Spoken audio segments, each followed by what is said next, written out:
She promised she'd be back in a year, but vanished for 11, leaving her old horse behind on a forgotten ranch, swallowed by time.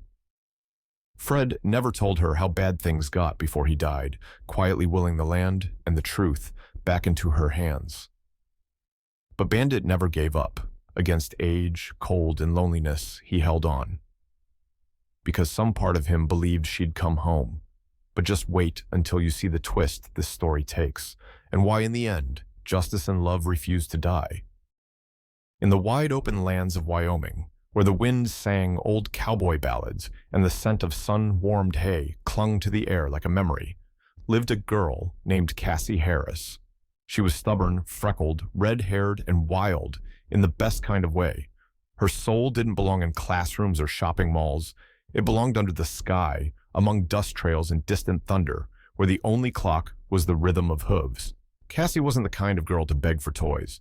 She dreamed of saddles, rope, and early morning rides, and when she was 12, she found him.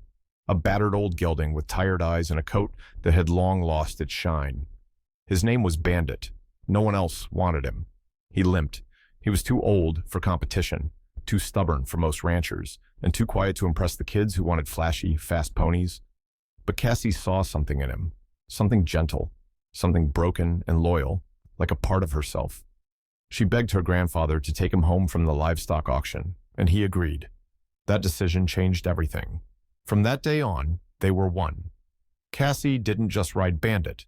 She grew up with him. They raced the wind through golden fields, swam together in the river when the summer burned the earth, and sometimes just stood in silence, side by side, as the world around them crumbled. Bandit wasn't just a horse. He was her best friend, her anchor, the only steady presence during the chaos that came later. When Cassie's father died in a mining accident, it was Bandit who stood beside her for hours, unmoving, as if he, too, understood the weight of loss. When her mother slipped into a deep fog of grief, retreating into herself and barely speaking for weeks, Bandit became her voice, her safety, her quiet place to land when everything else felt cold. She told him everything, her fears, her hopes, the secrets she was too scared to share with anyone else. He listened with still eyes and gentle nudges, and in return, he gave her a kind of loyalty no human ever had. They won small-town rodeos, carried hay together at dawn, and shared the kind of bond people write books about. But life, as it always does, turned the page. Cassie earned a scholarship to a college in New York, a dream for any kid from a small town. Everyone told her she had to go, that Bandit would be fine, that this was her shot. So she packed her bags with shaky hands, kissed his forehead, and left him in the care of Fred, an old family friend who ran the neighboring ranch. "Just for a year," she whispered, hugging Bandit's neck. "Maybe 2. I swear I'll come back." But time doesn't wait for anyone. College became internships, then a job, then another job, then rent, roommates, city lights, and sleepless nights. She meant to return, but there was always something. Deadlines, promotions. Then came a layoff, a move, then COVID.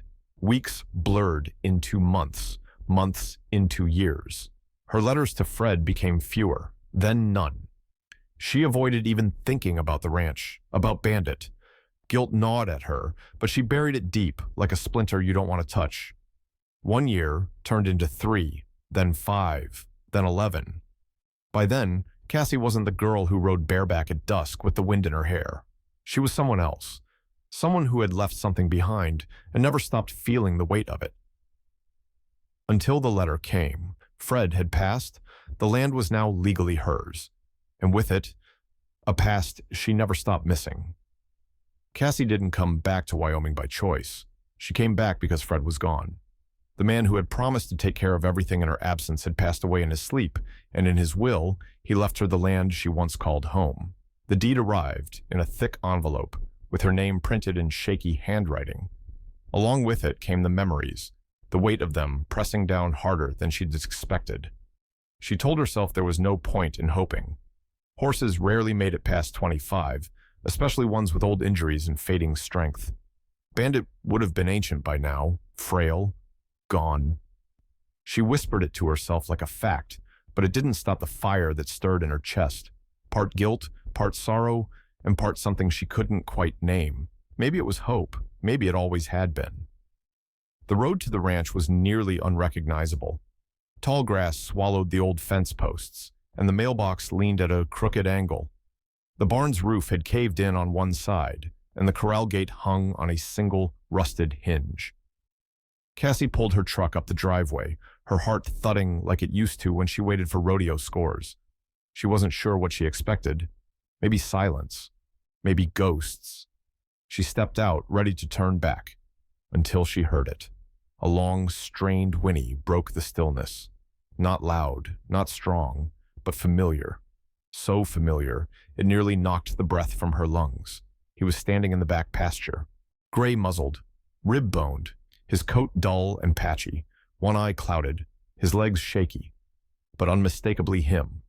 Bandit. And the moment he saw her, his ears twitched, his nostrils flared. He didn't run. He didn't need to. He simply began to walk, slow, limping, but determined toward her. Cassie froze. She couldn't move, couldn't breathe, couldn't speak. Bandit reached her like it had only been a summer, not a decade. She extended her hand, and he pressed his nose into her palm, letting out a low, raspy snort. Just like he always used to. Just like when she was 17 and lost and didn't know how to say what she felt. She dropped to her knee right there in the dust, her hands trembling. Tears spilled freely, no longer held back by pride or time. She had promised to come back, promised not to leave him. And yet, he had waited. 11 years. He had waited. That night, Cassie stayed in the old house. No heat, no lights, just the hum of silence and the steady presence of Bandit in the shed out back. She didn't sleep. Every 2 hours, she slipped into boots and stepped into the cold, flashlight in hand, just to see if he was warm enough. Still standing, still breathing. She sat beside him on a hay bale, rubbing his neck, whispering apologies he didn't need to hear to forgive her. By morning, she'd called every vet she could remember. Most were booked, some retired, but one name rang familiar, Dr. Mason, a local who'd treated the horses when she was a teen. He arrived just past sunrise, his truck rattling over the gravel drive, and when he stepped into the barn and saw Bandit, he shook his head slowly. "You don't understand," he told her, looking not at the horse, but at her. "They don't live this long without a reason. He held on because he was waiting, for you." Those words stayed with her. Cassie sold her apartment in the city within 2 weeks. The money went into rebuilding what time had worn down. New fencing, a clean, insulated stall, security cameras she checked from her phone day and night. She didn't ask for forgiveness. She worked for it. One early morning at a time, one wheelbarrow of hay, one soft word, one slow walk with Bandit in the pale light before dawn. Months passed. Bandit grew stronger, not young again, but steady. His steps, once shaky, found rhythm. He'd never run again, but his spirit stood tall. And then, one evening, as the sun dipped behind the hills, Cassie led him to the field. She climbed into the saddle, not to ride fast, just to be close, just to remember. He took 5 steps, heavy, careful, proud, not toward the past, but through it, into something new. The story isn't about a horse. It's about memory, about loyalty, about the kind of love that never fades, even when we do. Because sometimes, to find your way back home, you first have to be lost for a very long time. But real love, whether it walks on 2 legs or 4, never forgets, and it never, ever dies.